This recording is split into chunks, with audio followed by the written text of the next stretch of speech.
I'm going to start the slideshow. Okay. Annual planning unplugged. Before we get to intros, we'll talk a little housekeeping. So biggest thing for us is we want to hear from you.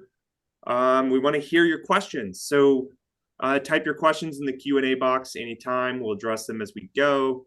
Any additional context that you're able to share will help us give us the most relevant response. Upvoting questions will also be helpful for the ones that are most important.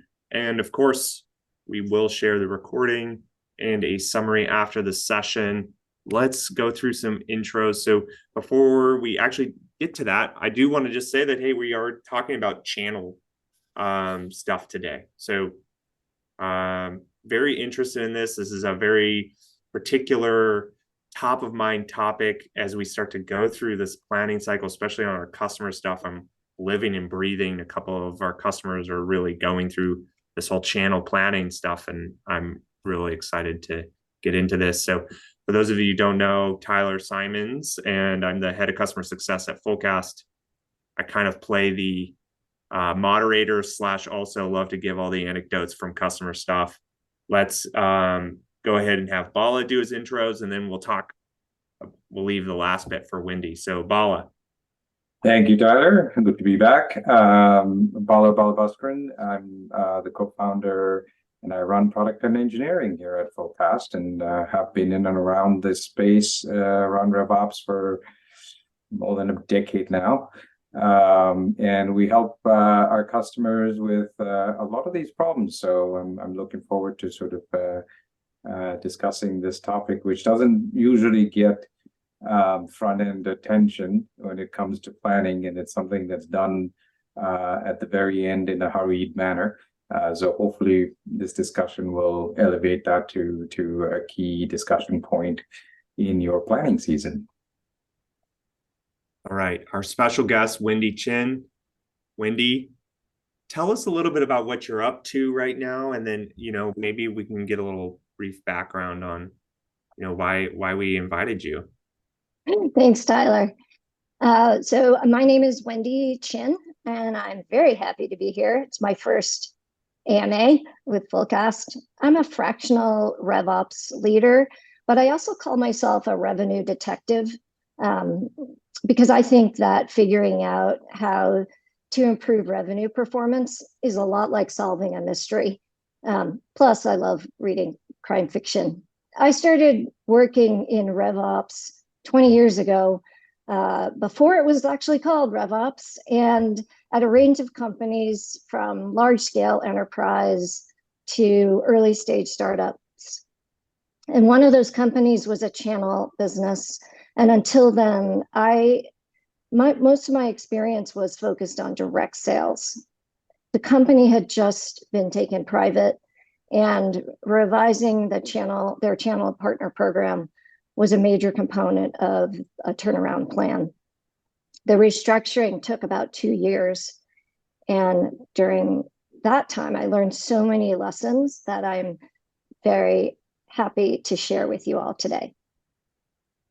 So really, because we had a whole conversation about this before this call, and I kind of want to start this while we wait for some questions to come through. But, we talked about channels not always being like a must-have for SaaS businesses, right? And, your background, of course, in like kind of the hardware appliance stuff, that is kind of more of a necessary thing. So like, what are some of the key differences between what we would consider like hardware or like real actual physical goods, where channel is kind of a big thing, and then SaaS, and how does that like really impact our channel strategy? Yeah, that's a great starting point. So the main difference between SaaS and any physical product is that with SaaS, the focus on margin is often kind of loose. The focus for SaaS companies tends to be on CAC and LTV, whereas when you have a hardware product or an appliance, you are laser focused on margin because you've got manufacturing, inventory, shipping, And typically, that's where a partner, and in my case, I worked with a two-tier system, which was distribution and reselling, because you are relying on that distributor to basically manage all of your inventory. So if I could think about differences that would apply to, like, if you're a SaaS company versus a hardware or appliance company, you've got this focus, like ultra focus on margin. And then the role of finance is very different when you are involved with channel partners. And I think that any company, especially a SaaS company that is starting from a direct sales model, that they need to understand that the role of finance is so much greater when you introduce a third party, because you're not only balancing your own books, but you have to be conscious of how your partners are balancing theirs. You become so dependent on each other. It's more of a symbiotic relationship than a, how can you help me kind of deal, which is, I think, the mistake that a lot of SaaS companies make. I've unpacked a lot of things there to your first question, but no, adding on to it when you were saying it, I think with a lot of SaaS companies,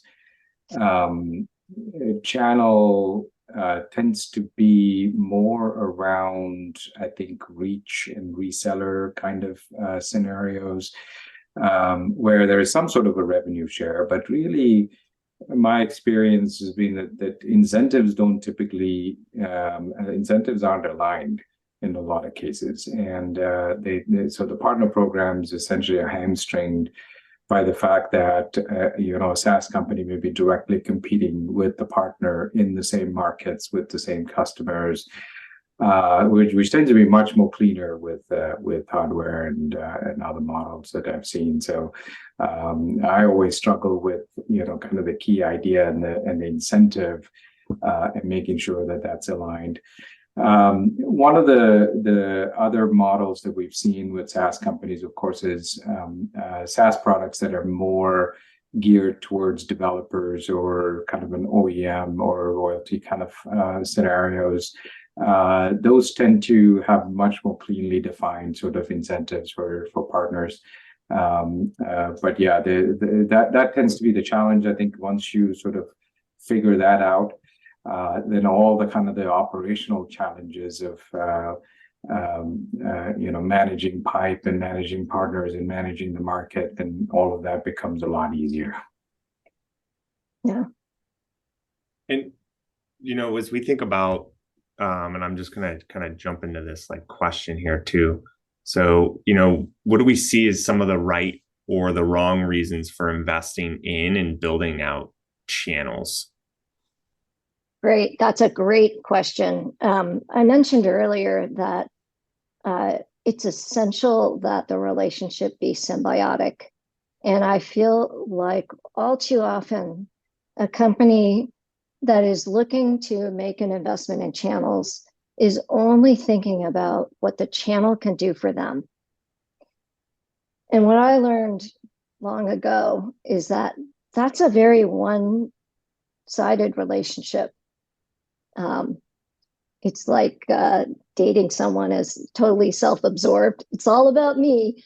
And those companies fail to understand that just as much as they need that channel partner or that partner, there needs to be a mutually, and this is a financial or business incentive that is bidirectional.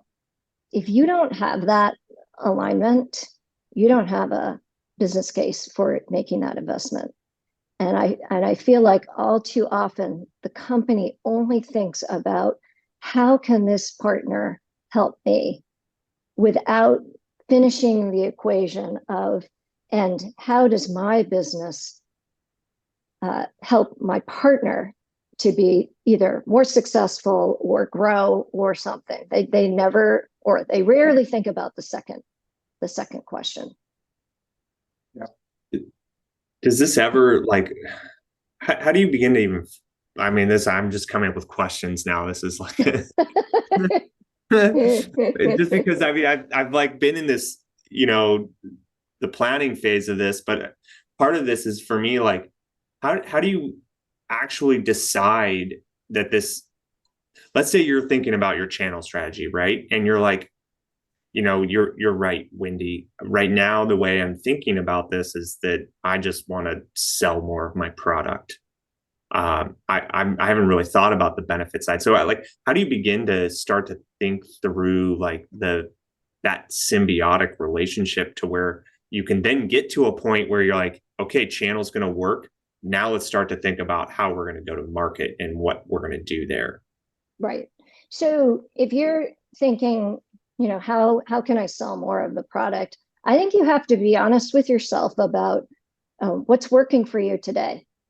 And let's say you have a direct sales force, you're in North America. I'm just making up some example details, and you're trying to break into a new market in either Europe or Asia.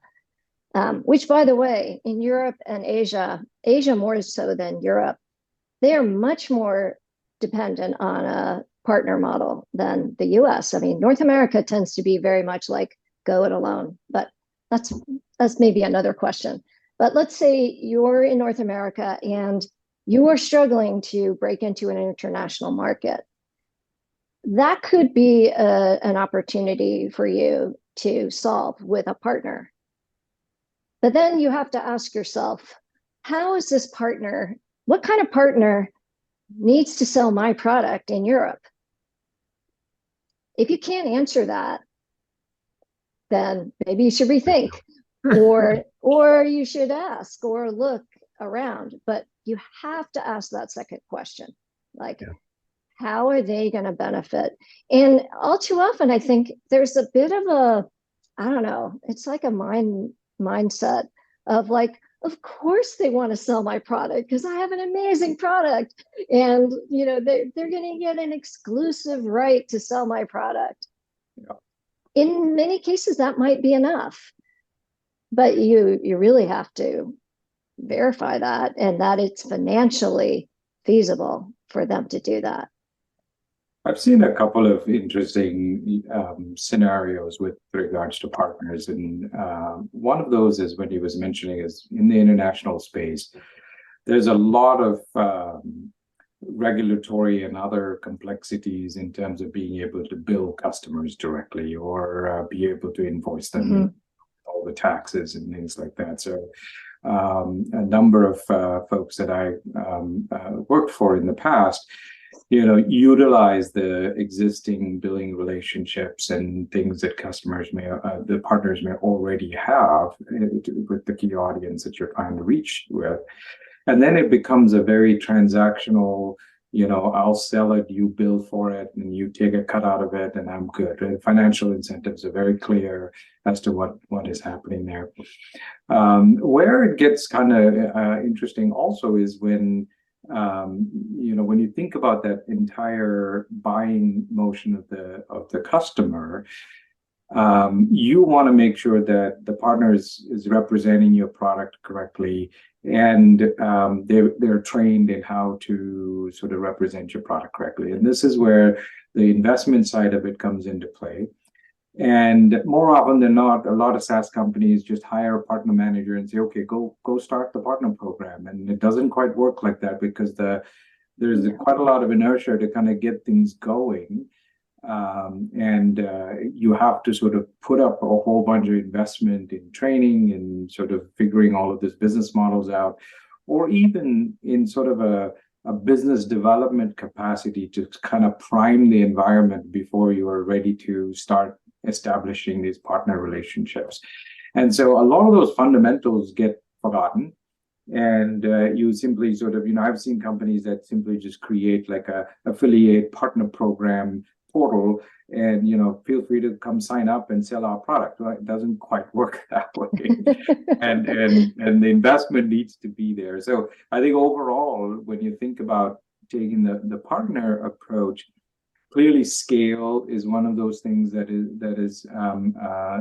you're after. One of the key reasons why you might consider a partner program. The regulatory and other reasons I mentioned would be another one. Implementation, support, first line of defense, those kinds of scenarios. And for all of those things, you actually have to put up a bunch of money and actually build training and build the infrastructure in order to support partners at scale. And so typically, it's sort of a slow growth model in the sense that, the first year you start this out, you might just handpick 2 or 3 partners and actually work out all of these things before you go and scale something like this. But what I've seen, it takes a couple of years of investments before you can actually get up and running on a partner program effectively. And Bala mentioned something that because this AMA is all about planning, and I've been at many companies that hire a partner or alliance manager without that being part of the strategic plan for the company. And at its very essence of like, how is the business going to benefit from investing in this channel? That's like a CEO, exec team decision. And it often gets punted down to marketing or sometimes sales. And it's really, it's like a very strategic lever that needs, the decision to do that needs to be as high as possible. And then there's and it's absolutely, as Bala described, a long-term investment. Most people will say, what's my first year return? And it's like, what are you thinking? Like, how are you going to build this in a year? But I've seen this happen where they hire the partner leader and they're like, tell me what like next year's revenue is going to be.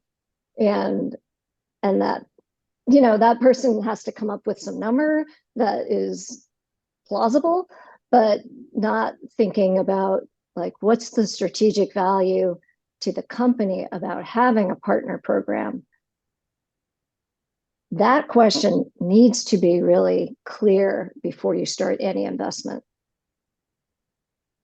The other thing that I'll just add to this too, that's just top of mind for me, and just like when you start to think about getting started with a partner program, is probably would be a good idea to identify what you would consider like your ideal, it wouldn't be ICP, but your ideal partner IPP. I don't know. So you want to identify your ideal partner, right? And so there's a million of them out there, and you want to get super narrow and specific as to, right, like what would be a good fit for us. And this is going to play into, as you start to think about how do we go to market, how do we like build territories or sell into this, whatever that might be. You don't want to just say, well, go figure it out and find any partner, but really this is a specific type of partner that we're looking for. So as we start to like, now we're like kind of moving into this, well, we're going to get into this go-to-market piece, but like, and this anonymous attendee had kind of asked this, is just like, what are some of these biggest operational challenges in executing a channel strategy? And are there tips for overcoming or anticipating them? One area that seems to get, like be problematic for companies is how do you, what do you do with Salesforce? How do you structure Salesforce so that your partners are, like the partners are set up correctly? Are you sharing, all things Salesforce when it comes to partners is usually a huge like implementation nightmare. And if you're not going back to, if you're not clear on the, the prime directive, so to speak, that makes it even harder. because you find yourself running into all sorts of exceptions and complexity when setting that up. I find that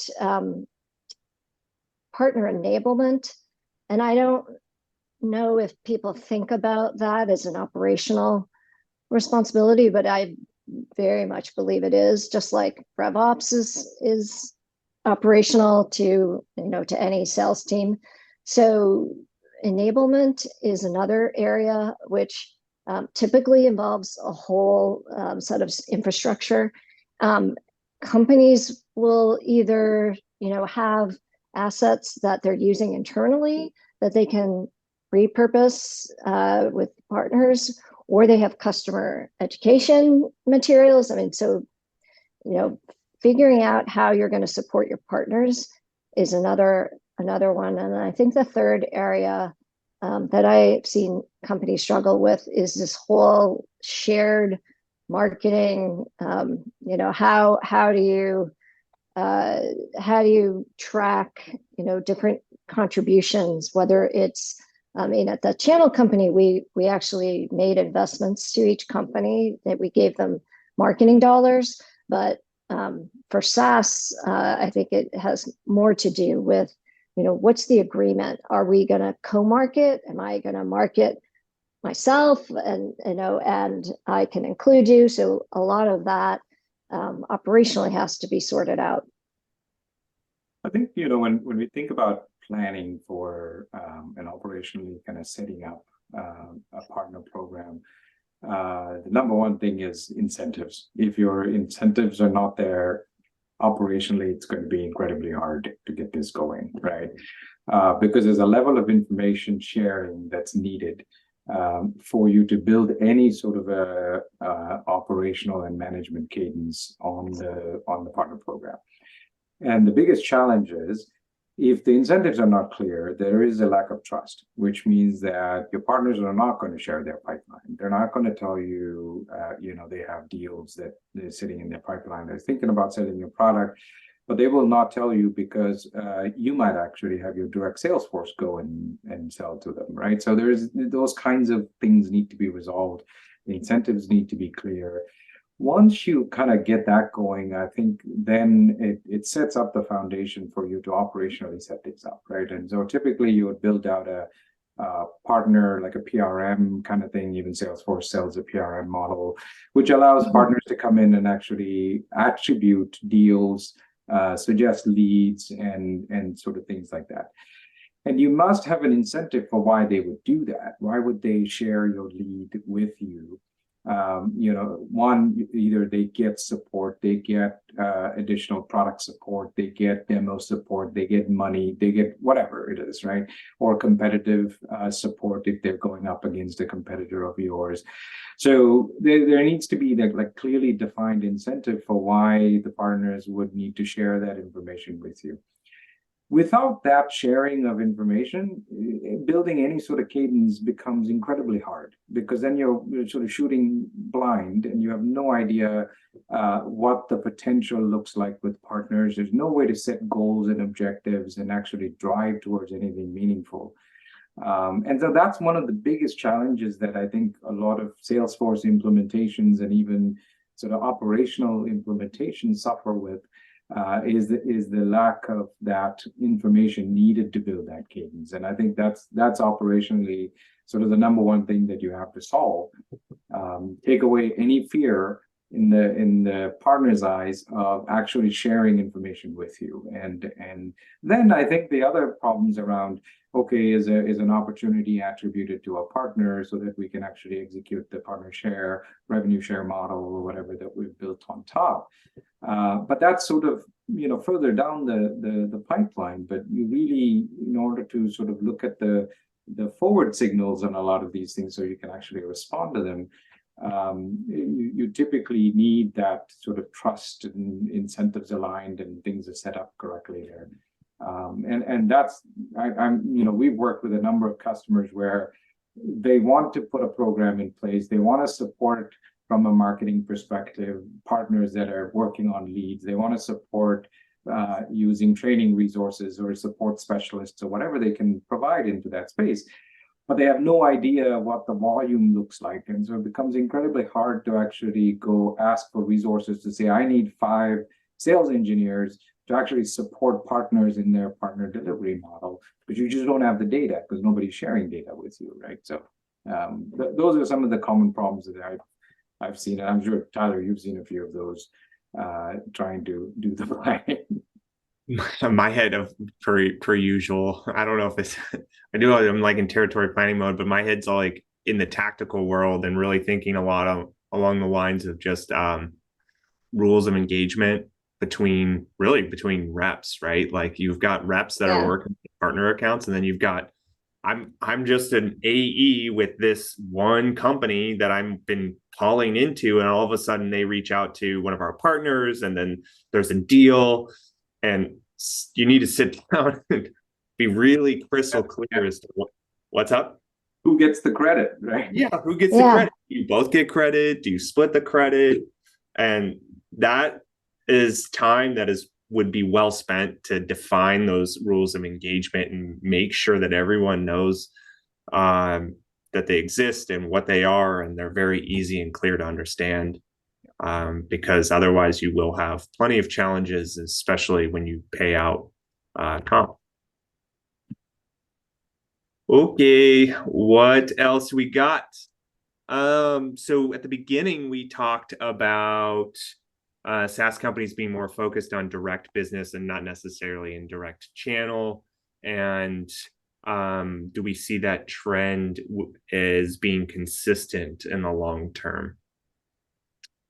I think maybe that was probably more of us just talking about how we were saying that like SaaS companies don't necessarily think about the channel strategies in the right way initially, in terms of like, well, just help me be successful and you'll figure out you'll be successful at some point. And it's more about like getting this incentive alignment rather than just channel strategy not working at all for SaaS businesses.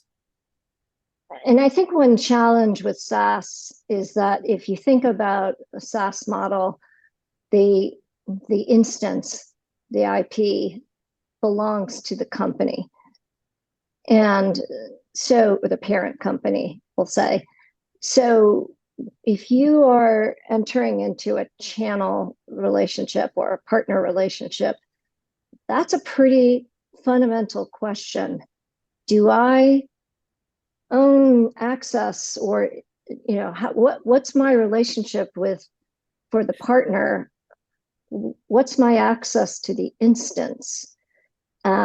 Because that means I need to be up to date on everything that's changing. Let's say I've signed up to be your support, your CS arm for a SaaS company. Then you need the same access that the parent company has. So I think that the instance, like ownership of the instance, is a pretty major obstacle, I'll say, for SaaS. And then customer success, customer support follows that, which in a lot of channel business is actually provides much of the financial incentive for channel partners. But if you don't have that in a SaaS business, if you're not going to be able to support and own the relationship once for your customers, the ongoing relationship, then it may not be financially enough to warrant that partnership.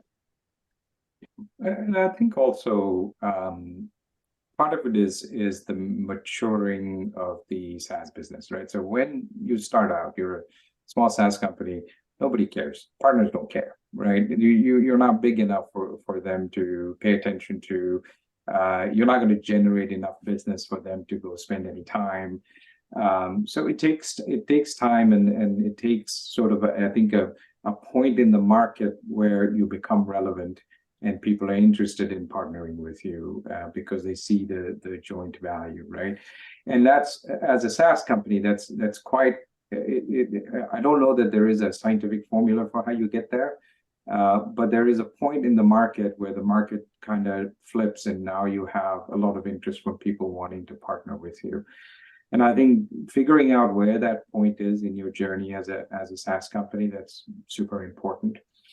The other aspect of this also is a lot of SaaS companies tend to have a product-led PLG motion in their outreach, and that tends to be not so partner-friendly, right? Because you're essentially going direct against where the partners might otherwise be involved.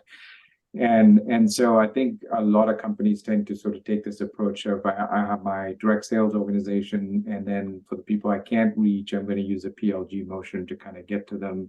And that tends to be the strategy that they start with. And so it takes a while before there is a pull from the market to say, hey, maybe there's partnership opportunities. And then there's sort of something there to go build a partnership model and an incentive model that actually makes sense. And that's even for us as a startup, that's a struggle. It's figuring out where is that point in the market, when would people that we want to partner with, the ideal partner profile that we like to get partner with us, when would they be interested in working with us? And you have to be at a certain point in the maturity before they're interested in talking to you. Yeah, my head also went directly to PLG. Like that is a big thing that just for me, if you look at it and you're like, oh, I'm a PLG company, and answering the question specifically, yes, the trend, I think, in the long term is that maybe direct is where you're at. But especially as you mature as a company, you're probably going up market and you're getting into larger companies. There's more complex implementations and setups and configurations. And that typically tends to be where partners can really help and add a lot of value with just both extending your team scale, all the different things, and your partners can.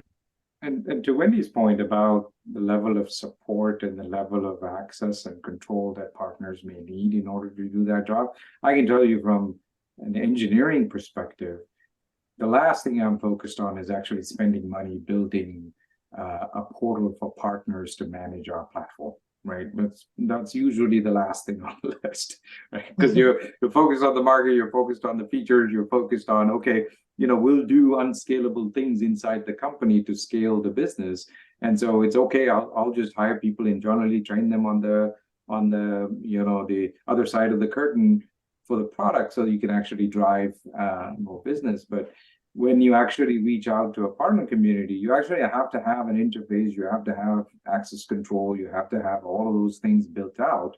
And that infrastructure tends to be, unless you have, it's sort of a chicken and egg problem, because investing in that infrastructure doesn't make sense unless you're going to build a successful partner network. And in order to build a successful partner network, you need that infrastructure to enable that, right? So it's kind of this catch-22 that you have to also sort out. Now, this question's for, I think, Wendy, this would be interesting to hear from you, just in terms of like, this person's found that vendors want partners to run customer success, but they are very reluctant to actually share data with the partners, particularly data around, they call out telemetry, customer usage data, those types of things. Have you ever shared customer success data with the partners? And if so, like, how does that work? Or maybe you just haven't at all and just said, sorry, you figure it out. I have not, but I do think that the principles that we've already discussed are still ring true for this situation. So again, if there is, Bala talked about trust, and that is something that takes time to build, but to share that data, your relationship with the partner has to be at a level of trust where you are able to share it. And it has to be backed by a joint financial benefit and a joint business benefit for both companies. You can write all the legal agreements in the world to support that, but you have to have that alignment first. Agree. Yep. I mean, from a customer success perspective, I think if everything's there and everyone's aligned, then I think that we should be sharing the usage data, because then they can make decisions around what is in the best interest of the customer. Yep. Because it's all about the customer. At the end of the day, it is. Right. Related to someone else's question, how do you structure teams/support for channels? It's pretty straightforward. So I've always had a separate channel organization. So it would be channel marketing, channel, the channel partner program, channel enablement. That's all been one kind of cohesive unit. But it is separate from the internal functions, and with really, they typically are cousins of the internal team, but the resources are, clearly defined to be supporting the channel or the partner program. But I think that's very much sort of how I've seen it as well. One of the other things, I think, Tyler, you brought this up earlier, is the rules of engagement, right? So when you have those two sort of separate teams in the organization, you really have to get the rules of the road figured out, in terms of how do they engage, how do you your direct sales team engage with partners, and how does this support organization actually enable that to happen? And that figuring that part out, I think, is super important for how you might structure things in the field. Again, the data that you need to do that, it's going to be very important to sort of attribute things properly and whatnot, and setting up your Salesforce instance properly, so that you can actually then make decisions on, okay, who's going to get this lead that the partner brought in, who's going to get the credit at the end of the day, whose quota are we retiring, right? Do the reps get their quota retired if the account is something that they're going after, and the partners get their partner revenue share also taken care of? What are the rules? What are the, is there a financial limit on the transaction when we would be interested versus working with a partner? So those are all kind of the rules that you have to figure out, because if you don't do that, then there's sort of mass confusion between these two organizations, and it tends to sort of break down very quickly. I'll offer another comment, which might be controversial, but I've seen better success when that channel organization lives under marketing as opposed to sales. That is controversial. Are you just going to leave that there like that? Yes. I love it. For me, I've just been thinking about this, and it sucks because I keep coming back to the "it depends" scenario, and I just feel like the channel world has got so many variables in it, right? And so as you think about the structure of teams and support, and we've talked about this with incentives and rules of engagement, and well, is your partner going to be running support? Are they going to be doing implementations, or are they just doing implementations and then you support afterwards? Are they just selling it and then you're supporting? And so there's so many different models, and literally you could set up one for each of these things and in your channel organization. And I think that when you start to think about structuring your teams and how you support all this, it's just each organization is going to have a different structure, because they've so many variables involved with how you would set this up that makes sense for your business. And it keeps coming back again to Wendy's original point, which is make sure that the incentives are in place and that it's mutually beneficial And then I think everything from there will start to become more clear as you start to set all that stuff up. Yeah, and I think the other important thing is there's many, many, many, many different models for how you can set this up, but you need to pick one or two, right? Just if you take the approach of like, every partner relationship is kind of unique in the way that we're doing it, this is not going to scale, right? You're going to break down really quickly. So it's important to sort of make those decisions up front. Yeah. For partners that don't have customer success teams, what is the vendor's role in helping partners build customer success capabilities? Is the question, if a partner doesn't have a team, but they are expected to support their customers, is that the question? Yeah, I think it's like, hey, we don't have a customer success team, so we're not going to really support the product. What is the vendor, like, how can the vendor, which would be the actual SaaS company, help the partner build the ability to support customers? So it's really enablement. I think it kind of goes back to that piece. And I guess Yeah. And also providing tools to be able to do that, right? I think those are, we talked about sharing data and telemetry on the product and things like that. So having that plus the training on the product to know how to support it. Yeah, I wasn't clear if the partner company wanted to build out customer success or if they just wanted to sell it and then pass the customer success responsibility back to the first company. Yeah, the thing I'm picking up here is that the vendor or the partner wants to build customer success. Oh, but it's okay. like, really, how does a SaaS company help them do that? And I think it's pretty straightforward in terms of what Bala kind of suggested. And the biggest thing for me is making sure like documentation and like all the self-help stuff is there. Otherwise, you're going to be inundated from like customer success internally will just be inundated with questions, not only from your direct customers, potentially partner customers who just find the email address to send into support. And then the vendors also asking questions how to do this. So that's got to be really well defined, and this resources have to be. The other thing with regards to the customer experience is that, I've had this sort of experience calling a support line through a partner. For instance, we bought Microsoft Office through a partner.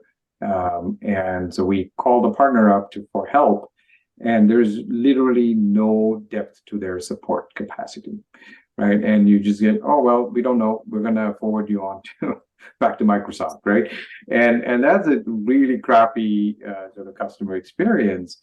But that tends to happen if you fail to set that up, right, in any sort of depth, and the experience suffers at the end of the day.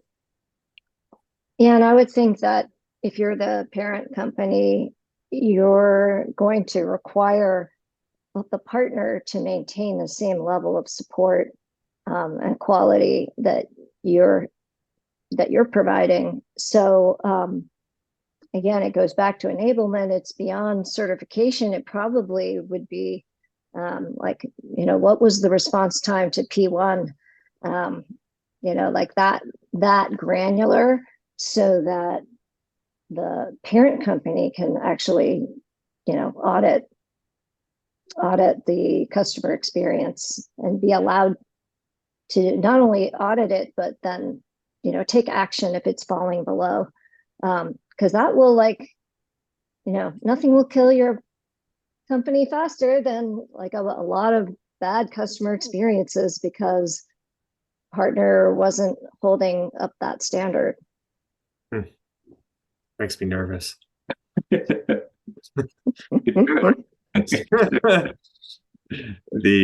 Wendy mentioned the challenge of setting up channels in Salesforce. I guess there are many ways to set up channels in the CRM. Wondering if there are any approaches you've seen that are especially good. This might be too much in the weeds, but just curious if you had any best practices. Yeah, I mean, I think for me, get the PRM module from Salesforce that solves a bunch of things for you, especially, creating a portal interface, allowing for people to create leads and opportunities and all the common objects that you might need to manage this thing. If you try to build it from scratch, it's a lot of work, I can tell you that. So you're better off just getting a solution, and Salesforce does sell a PRM solution on top of Salesforce. The other critical thing is making sure you're attributing all the things that you need. For instance, attributing the partner in the leads, carrying their attribution through opportunities so you can actually look at conversion rates and all that good stuff. Or even on the support side, cases and attributing the partner and what they're doing on those cases so you can measure the effectiveness of their support and whether you're the customer's calling in multiple times to open up the same case, whatever those things are. So that I think is, ultimately it's all the familiar objects in Salesforce, but there is sort of this additional layer of attribution that you have to do and maintain. That's important. And I think once you sort of have that, it's pretty easy to kind of set up the core objects. But without the incentives and the principles that we talked about, the fields don't get filled if you don't have it set up. If that part is missing, all the objects won't help you. I want to reiterate Bala's point. This is a decision where you are going to buy, not build. Building is a nightmare. I tried that multiple times, and or repurposing something that was not a PRM to be a PRM, like whether you buy Salesforce's, which is the logical choice, assuming you have Salesforce, or a PRM that's on the market, but definitely do not build your own. Would be my advice. And the other point is to resource it properly. So I've been in charge of RevOps at a company, and they tell me, okay, you're going to build out the PRM too. And I'm like, okay, what resource do I have to do that? So this is a major undertaking. It needs to have its own budget and or resource associated with it. So don't underestimate the complexity and the time and resource requirements to implement a PRM. Some of my extra tactical add-ons to this that I just see over and over again in everyone's instance, particularly account hierarchies, corporate families. Everyone forgets about partners, and the partner ends up being the ultimate parent or linked up with regular go-to-market accounts, or they're enriched by the data provider, and then things are linked up again. And so making sure that those are clearly separated out if you don't want them part of your corporate family is going to be key. So calling that out as like a record type or a type, and making sure whatever your corporate family like automation tool is, or if you're doing that in a flow, that those are excluded and they can never get parented is super key, because that flows into territory planning. And so when you think about like, oh, I want all my children to follow the parent in enterprise, well, guess what? You're going to be pissed when the partner account is in there too, if you forget about that. So making sure that that's super clear. I'll share one funny example. In a customer instance once, they had a program where they were working with one of the big firms, Accenture, one of the big fives, right? When they're doing business with the U.S. government. And in the CRM, it turns out the U.S. government reported into an Accenture partner account. Right? And so, and you're looking and go, wait a minute, the U.S. government is run by Accenture? Wait, what? Those are the things that Tyler's talking about. That's a perfect example for that. Great. So let's see one more question here. If partners don't have differentiation, their value becomes diluted. How should a vendor help partners build additional value around the vendor's SaaS offer? Don't cannibalize. I think that's one of the things that you got to figure out what your gives are to the partner and what the partner's gives are to you, right? And I mean that's we talked about it many times, but at the end of the day, that's critical. And a lot of times where I've heard complaints from partners where the model isn't working is where the business is actually cannibalizing what you offered the customer or what you offered the partner, so they're not able to do their job. Yeah. I had a similar thought to this early on, and I just didn't mention. I mean, it kind of goes with like the ideal partner profile, but when you look at a lot of partners, there's almost like this, like your offering is kind of it fits within their ecosystem or whatever they do.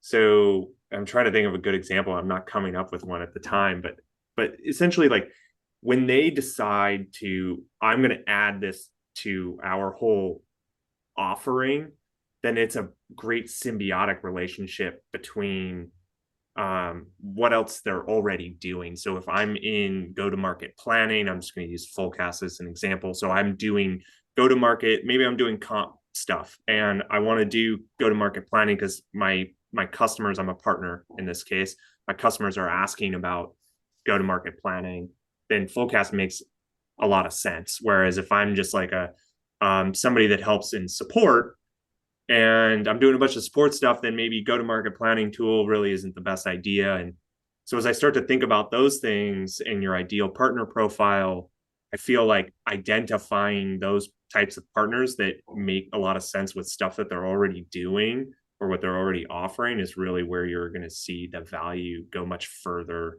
for that partner. I was going to comment that is a little bit harsher of if a partner is asking you for help to differentiate, that they may not be the strongest partner for you.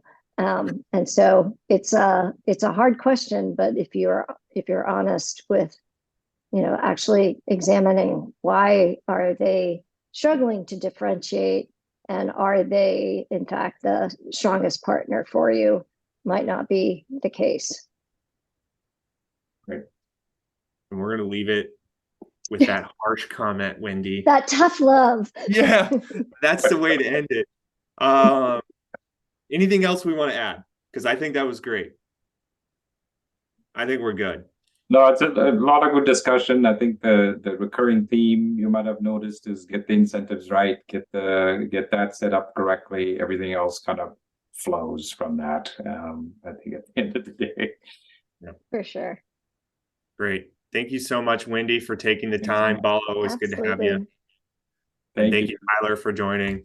Thank you, Tyler, for joining and moderating. Yeah. Anyway, Thanks. We'll see you all. Thanks for joining. Bye.